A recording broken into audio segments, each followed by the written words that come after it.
رتل بصورة قاف في القرآن واقرأ قراءات من التبيان. حبل متين مد من رب السماء فسما إلى العلياء بالإنسان.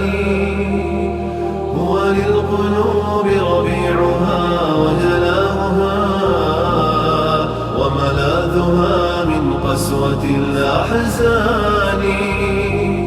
وهو الغنى والنور والذكر الذي يسقي القلوب حلاوة الإيمان. هو شافع ومشفع لمن اصطفى رب الورى من حامل القرآن.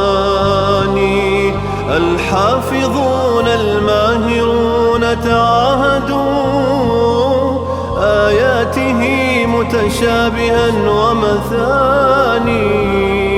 قالوا نرتله ب7 أحرف أكرم بجمع مثقل الميزان. هم خير أمتنا وأشراف الملا وهم الحماة وعدة الأوطان. رتل بصورة قاف في القرآن واقرأ قراءات من التبيان. حبل متين مد من رب السماء فسما إلى العلياء بالإنسان. شيء تموت. مستوت شيء مثبتة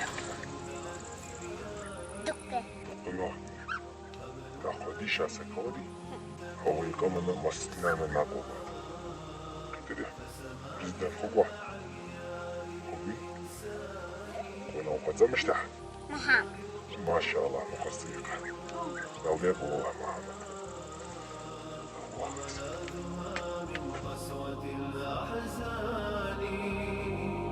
وهو الغنى والنور والذكر